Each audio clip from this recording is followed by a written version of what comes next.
pessoal! Este é o Momento Papo de Mãe e hoje trazemos para você uma conversa sobre a personalidade dos nossos filhos. Parece que hoje em dia todo mundo espera que o filho seja comunicativo, mas daí como é que fica, por exemplo, a criança que é tímida? O psicólogo Thiago Tamborini está aqui e eu queria saber, precisa ter cuidado para não encarar um traço de personalidade como um problema, né, Thiago? Sem sombra de dúvida, muito, porque a personalidade ela é plural e aí se você não entender que cada criança terá uma personalidade diferente uma da outra, você cometerá enganos com certeza. Também convidamos a Thaís, que é mãe da Elis, de 2 anos. Thaís, como é a personalidade da Elis? Estou vendo que ela está com umas lagriminhas nos olhos, né? Tava brava porque eu não queria ficar sentada. A Elis, ela é voluntariosa, assim, ela é muito boazinha no geral, chora pouco, ela tá chorando mais aqui hoje do que o normal. Mas ela chora super pouco, ela é super bem-humorada, mas ela é voluntariosa, assim, ela gosta de fazer as coisas do jeitinho dela. As crianças já nascem com alguns traços de personalidade? Sim, Thiago? hoje a gente já sabe que o biopsicossocial é realmente uma questão fato, né? Então ela traz um bio com ela que diante de um social em que ela é inserida cria um psico, né? E a soma de tudo isso é a personalidade dela. Isso sem sombra de dúvida. Já a bebê, ela tinha uns traços de personalidade que vocês notavam? O nome dela é Elisa, a gente chamava ela de Pimentinha desde sempre, porque quando as coisas saíam do que ela estava acostumada, ela sempre ficava muito brava. Aí ela chorava até ficar vermelha. Aí depois, quando foi crescendo, foi parando, assim, mas... E já dá para identificar numa filha, assim, se ela puxou mais a personalidade do pai ou da mãe? Dá. O Jair, que é o pai dela, né? Ele é bem mais introspectivo, assim, ele é mais calmo, Eles é bem fogueteirinha, gosta de falar muito, de dançar, ela dança o dia inteiro, canta o dia inteiro. Quer dizer que ela puxou a mãe? Puxou, coitada. Isso que a Mariana falou, a gente vê, acontece muito, né? Não sei se vocês já se preocuparam com essa questão da personalidade do filho de vocês, né? Ai, se ele é muito tímido, ele é muito quieto, aí os pais ficam preocupados, né? Como lidar com essa situação? Primeiro entendendo que toda personalidade trará aquilo que ela tem de legal, de interessante e o desafio ao mesmo tempo. Então a gente às vezes acredita que aquela criança mais comunicativa, mais expansiva, menos tímida é o ideal, mas nem sempre, porque essa criança também às vezes tem dificuldade de se concentrar, de ficar focado em alguma coisa. Então, é o desafio dessa personalidade. O tímido, ele costuma ser mais observador, ele costuma ser mais focado. E aí, isso é ótimo também. Então, a gente precisa entender que, tanto para um lado quanto para o outro, e as variáveis entre isso, elas têm seu lado positivo e o seu lado desafio. Eu nem digo de negativo, eu digo desafio. Não, o foco é certeza, porque eles não têm. Então. Ela não consegue ficar, assim, 5 minutos parada fazendo alguma coisa, uma coisa só. Mas aí, ao longo da vida, vai desenvolver isso também, né? A ideia é de que sim, a ideia é que quanto mais velha ela fique, mais fácil ela ter a possibilidade de focar em alguma coisa, né? A gente sabe que vivemos numa geração onde o tipo de estímulo que a gente dá hoje dificulta o foco, né? Isso já desde a primeira infância mesmo, porque ela tem ao longo da vida dela múltiplos fatores de estímulo. Então, os brinquedos agora, eles têm no mesmo brinquedo o estímulo visual, auditivo, tátil. Ela é hiperestimulada, às vezes, a essa pluralidade de foco e aí ela não aprende. Então, a ideia é que ela possa ir, sim, ao longo do tempo aprendendo. Uma coisa que acontece muito é que a gente acaba, sem querer, falando toda hora da personalidade do nosso filho e taxando o nosso filho. Por exemplo, ela é pimentinha, aí ele é tímido, Verdade. Aí ele é muito falante, porque acontece naturalmente, né? Sim. Eu até já ouvi falar, não sei, mas que, por exemplo, a mãe quando chega e fala assim, esse aqui é o meu filho, ele é muito tímido. A criança acaba até assumindo aquela pessoa. Bom, já que a minha mãe falou que eu sou, então eu vou ser mesmo? Precisa tomar esse cuidado? Precisa, esse é exatamente o cuidado, exatamente por isso o cuidado. Porque quando eu começo a taxar o meu filho de uma determinada situação, primeiro eu estou lidando com a minha angústia. Então a mãe que vira e fala assim, ele é muito tímido, ela já está querendo avisar a todos que ele é tímido e, portanto, olha, se preparem. Então ela está falando da angústia dela. Segundo, que ele vai, sim, assim como todos nós, não só crianças, vestir esse personagem. Então eu aqui agora, nesse exato momento, eu sou um psicólogo. Mas se eu estivesse diante da minha mãe numa conversa, eu era filho. A gente veste o personagem diante do outro. E a mãe que fica a todo momento dando esse personagem para o filho vestir, acaba assumindo. É natural, né? E depois ela vai estranhar, porque ele cada vez é mais tímido. Na sua família, tem outras crianças e você já nota essa diferença de personalidade? Ela tem bastante primo, Elise. Ela tem primos que vão de 1 ano até 10 anos, é a mais velha. E ela é muito parecida na personalidade de ser muito brincalhona e arteira, com o priminho mais, que é o Bruno, que tem 5 anos. Aí tem, sim. Mas ela tem esse problema. Ela brinca o tempo todo, ela não para um minuto. Não é um problema, né? Não, é uma coisa boa, uma coisa boa. É um problema saudável. só na forma de dizer, mas é assim o tempo todo. É saudável, ela tem 2 anos. Não, Ela eu tá falo isso explorando. muito, que eu prefiro que ela seja assim, bagunceirinha, porque quando ela tá murchinha, eu sei que tem alguma coisa errada, né? Sim, Então... A criança já nasce com alguns traços de personalidade dos pais? Nasce. Então, ainda é muito difícil a gente trazer uma referência de comprovação biológica, científica, mas na observação a gente entende que sim, que já alguns traços dos pais podem ser adquiridos. Por exemplo, a questão da agitação e, às vezes, essa inquietude pode sim vir a partir de fatores genéticos. Porque depois, com a convivência, a gente sabe que sim, né? Que acabam ficando muito parecidos, né? E no próximo bloco, o Thiago vai explicar sobre quando um traço de personalidade pode realmente apontar um problema. O Momento Papo de Mãe volta já.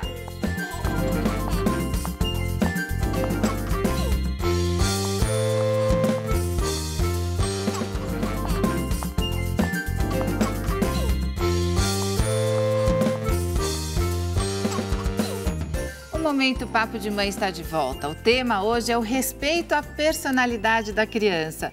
Tiago, a gente estava falando sobre as crianças que puxam essa personalidade dos pais, mas a gente vê que até filhos adotivos também pegam esses aspectos pela convivência, né? Sem sombra de dúvida, o fator principal do comportamento de um indivíduo, e começa, claro, nessa primeira infância, é a observação do comportamento do outro. E quem está mais próximo, geralmente, é pai e mãe, portanto, mais facilmente terá características parecidas com o pai e a mãe. Então, não é o o determinante, ele é só um fator. A convivência é, sem sombra de dúvida, o mais importante dessa história. Thaís, você nota que hoje em dia as pessoas também cobram muito até isso das crianças, tem que ser comunicativa, na escola tem que se dar bem com todo mundo. Muito. Fica muito essa cobrança também? Fica. Ela não está na escola, mas aí lá no prédio tem muitas crianças, ela desce todo dia para brincar. E aí você vê as pessoas comentando, a fulana de tal, ela não gosta de interagir.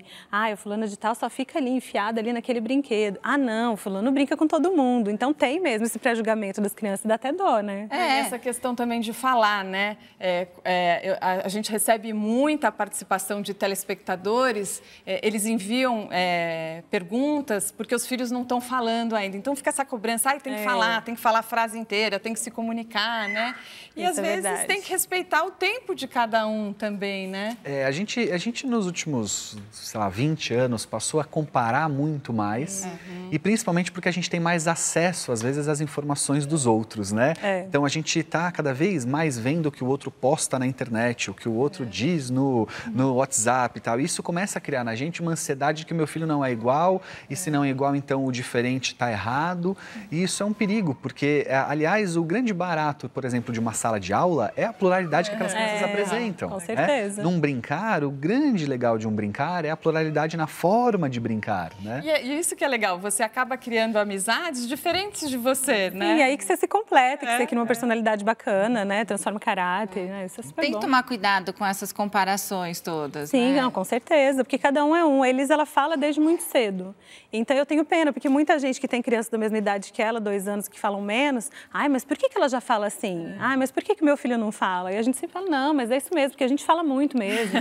Filho de jornalista, a gente fala demais, é por isso que ele é assim. E sabe o que é interessante? Depois, quando você recebe, às vezes, adolescentes no consultório, uma das queixas dos pais é que o filho é muito questionador, de que o filho, tudo, ele quer uma interlocução. Ora, mas se desde 1 ano e meio você já queria que ele falasse, agora que ele fala, você reclama. Você estimulou isso, né? Os pais Você nunca quis tão isso. E os adolescentes adoram. Adoram, claro. E quando que um traço de personalidade pode indicar um problema aí para os pais ficarem atentos? Então, é tão delicado isso, porque existem vários fatores que podem indicar um problema. É difícil a gente determinar um. Mas, na maioria das vezes, você ficar atento, primeiro, a um feedback de alguém que você realmente compartilha de um conhecimento. Tal. Então, o pediatra, na escola, os professores, né? Que possam, observando, te dar dicas. Fala, olha, não sei se está legal, peraí, isso aqui está um pouco fora. Porque, às vezes, para o pai e para a mãe, às vezes, e principalmente pai e mãe de filho único, né? É difícil para ele determinar se aquele comportamento é normal, né? Ou se está fora de um padrão. E dá para observar desde cedo isso? Desde cedo. Existem estudos que demonstram que desde o primeiro dia de vida. Existe, por exemplo, estudos que demonstram que o olhar da criança em troca ao olhar da mãe a um palmo na hora da amamentação já pode indicar autismo. Aquele bebê que não troca esse olhar e a mãe que não troca o olhar com ele já pode ser indicação de autismo na primeira semana de vida, tá? Então, sim, existem indicativos desde o nascimento. E aí, por isso é importante, numa dúvida, você buscar auxílio de alguém que não seja do senso comum, né? Cuidado com aquela sugestão de vó, de vizinho, né? Porque essas deixam, às vezes, mais angustiado. Mas, na dúvida, busque uma orientação. Um especialista. Né? São dois cuidados, não problematizar aquilo que é absolutamente normal e também não deixar passar quando tem alguma coisa estranha. Isso. Eu sempre digo que a dúvida, ela pode ser um indicativo, né? Porque você está com dúvida por quê, né? Senão não teria dúvida. Então, dúvida, vai investigar. Vai checar, com cuidado, com calma, né? Não precisa fazer disso uma problematização geral, não, mas precisa investigar. E agora tem a participação dos telespectadores que nos enviam vídeos. Quem responde são os especialistas colaboradores do programa. Oi, meu nome é Cristina Olmo, sou mãe das gêmeas Ana e Olivia de 6 meses que acabaram de começar a introdução alimentar. Eu quero saber se com a introdução alimentar fica dispensada a mamadeira da noite. Olá, Cris, tudo bem? Eu também sou mãe de gêmeos e imagina a loucura que deve estar por aí nessa fase, né? Em relação à sua dúvida, a mamadeira da noite pode permanecer sem problema. A única observação é que ela não pode ser dada muito junto da última refeição do jantar. Então, você tem que dar pelo menos 1h30, 2 horas para oferecer a mamadeira, porque o leite afeta a absorção dos nutrientes, tá bom? Um abraço.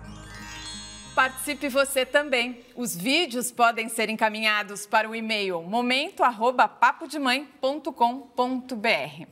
Tiago, você tem uma filha, Giovana? Sim. Quantos anos? 3 anos. E como que é a personalidade dela? A personalidade dela, você sabe que muitos olham e falam, poxa, ela é filha de psicólogos, a minha esposa também é psicóloga, né? E dizem, pô, então essa não vai ter problemas, né? E não é bem o caso. A Giovana é, como toda criança, também super agitada, ativa, né? E busca explorar os lugares. E se ela tivesse aqui, ela teria a mesma reação.